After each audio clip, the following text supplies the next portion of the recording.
Well, for anyone who thought General Michael Flynn would simply fade away, you were mistaken.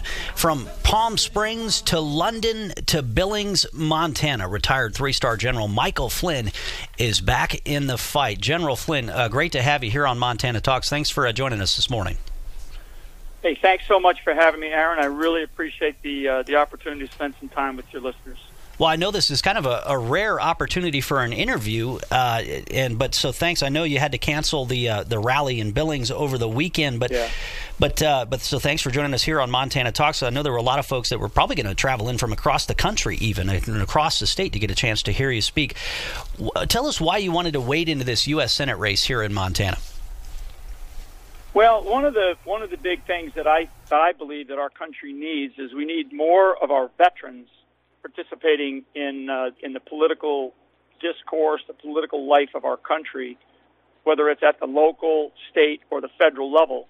And those veterans, certainly the ones that I know or I have come to know, and that I have a lot of respect for, and Troy Downing is one of them, that I believe strongly that they basically bring a fiber and a strength to our country that is missing and has been missing for some time. And the more the more veterans we can have in our that can operate in the sort of the political body of our country, I think the stronger our country will continue to be. I know you posted a video message to YouTube after you had to cancel the event in Billings over the weekend, but you specifically went after Senator. I'm sorry about that too. I mean, I said that. It's one of those things that it's the last minute, and for your listeners, it just things happen in your life, and such is life. But I do want to continue to do what I can for Troy and others around the country that are running for political office. And like I said, I think our veterans they make up such a strong fabric of our country, and Troy represents all of that. Well, I know you, in that video message, you specifically went after Democrat Senator Jon Tester, of course, and the way he treated Navy Admiral Ronnie Jackson, which are now proven to be false allegations. You jumped on national TV and trashed Admiral Ronnie Jackson before vetting the information. It's really unbelievable what he did there. Yeah, it's sad. I mean, that's what happens. People like Senator Tester.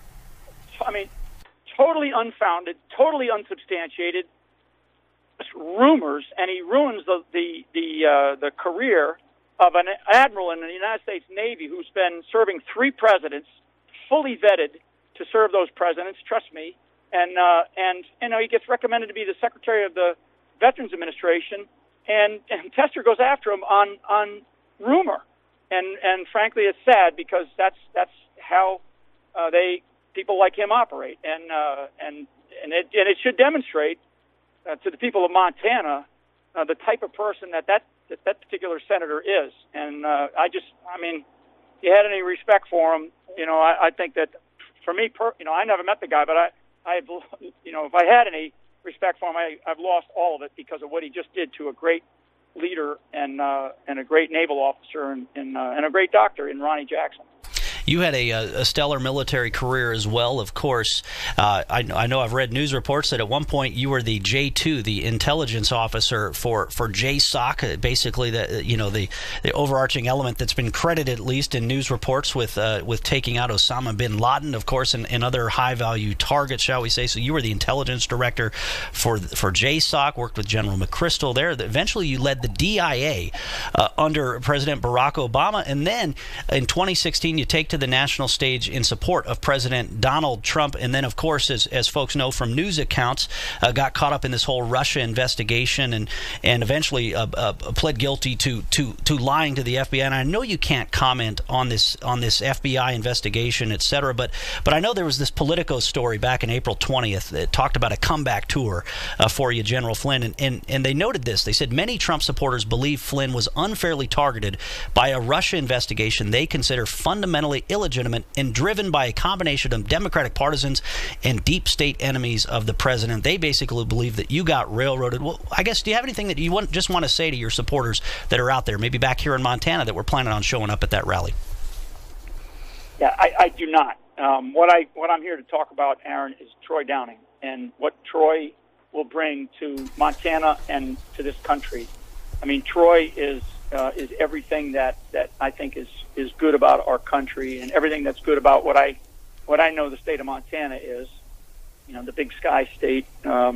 Troy he's pro-life, he's pro-business, he's pro-Second Amendment, he's pro-family, he's pro-military, and in this month of law enforcement, I know he's a big pro-law enforcement guy as well. You know, there's so many good things, and I think that the two most important things from my perspective, well, three maybe. I've already said one, that he's a veteran. He's a combat veteran serving in Afghanistan on a couple of tours in some very, very difficult and courageous activities as a what they call CSAR, combat search and rescue guy. But he's a leader. I mean, he's just a damn good leader, and he's not a lifelong politician. He's not somebody who has been in the political arena. And I think that's such a good thing. I mean, we need people like Troy to step into politics, because we need people who understand the business environment. We need people who understand our military. We need people that understand what it takes to be a decisive leader and make tough decisions and get in there and mix it up. And Troy is that type of person. And that's why I'm here today to spend a little bit of time with you and those that are listening about Troy. Everything else is irrelevant at this point. And as we've already talked about, I think he's all the other candidates that are going to run on the 5th of June ballot. He's the one that can I think hands down beat the current senator who's your senator now in Montana, and I won't mention his name. Right, and I know there's some things that you can't comment on, but I do think it's interesting. There's a lot of folks out there supporting you, requesting you to speak at events all across the country. Let's talk foreign policy if we can for a couple minutes here as well, as we talk with General Michael Flynn here on Montana Talks. I mean, North Korea, that's all in the news right now. I mean, the media was saying we were going to be at World War III, nuclear war, because of these tweets about the little rocket man. Well, now, instead, it's actually brought the North Koreans to the table. But what about Saudi Arabia in the Arab world, and how President Trump has brought them into the table, and especially today? I mean, who knows? Is the president going to withdraw from the Iranian nuclear agreement? We know it's a bad deal, but what decision could the president make today? Yeah, I don't know. I really don't know. I will tell you that as I watch and have been very, very keen observer of our national security for decades, we've gotten a lot of things wrong. And I know, having faced some of the worst enemies that we have around the world, physically and certainly intellectually, they don't understand anything but strength. And so when we try to be, I would just say to be simple, try to be nice to these people and try to be diplomatic, that they run circles around us, and they've run circles around our diplomats for many, many years. Yeah, I just find it interesting that here, the media narrative was Donald Trump's going to start nuclear war with Korea by these little rocket man tweets. And then the other narrative was, well, Donald Trump doesn't like Muslims. And yet here he is brokering what could be monumental leading in what could be monumental reforms across the Arab world. I mean, this new crown prince in Saudi Arabia, really some key foreign policy victories that we're on the verge of here, if not already seeing. Yeah, I mean, I think what is being demonstrated at the national level is the ability to juggle multiple strategic walls at the same time. You watch the behavior and actions of China, and you watch the behavior and actions of the leadership in the Muslim world, particularly the Crown Prince of Saudi Arabia, who is, I think, a very reasonable individual trying to change a culture or shape a culture for the future that is one that's more sort of internationally recognized in a much more positive way. So I think that's all good. Let me take it back to the local, to Montana. What does this mean for the people of Montana? Look, our country, and I always like to use the quote from Ronald Reagan when he said it at a 60s convention. We're only one generation away from losing our country, and if there's one privilege that Troy Downing and I both fought for and was the right to vote. And when people take that sort of are complacent about voting and say, well, my vote's not going to count. Trust me, in these types of elections, one vote counts. I mean, at the end of the day, it really wasn't much of a vote in terms of numbers that got Donald Trump over the hump against Hillary Clinton in the national election. So people got to get out, and on the 5th of June, they've got to vote for Troy, and in November, they've got to not only vote for Troy Downing in November, but let's trounce.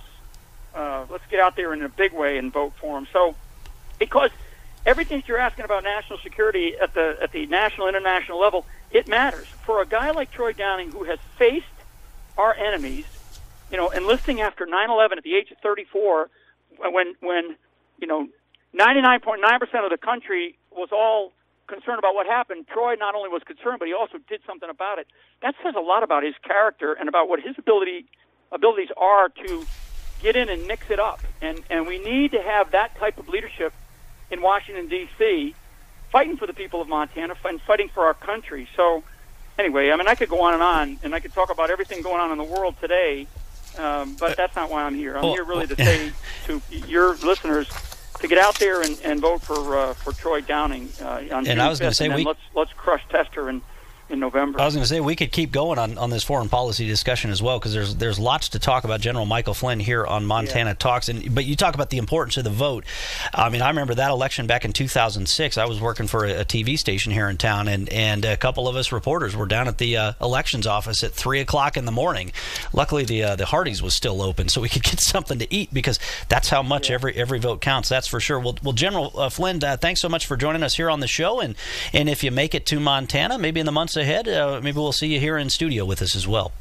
Yeah, absolutely, Aaron, and thank you for allowing me the time. And just again, for your voters or for your listeners, get out there and vote for Troy Downing and make it count. I mean, that's what people can do. When people ask me, what can I do?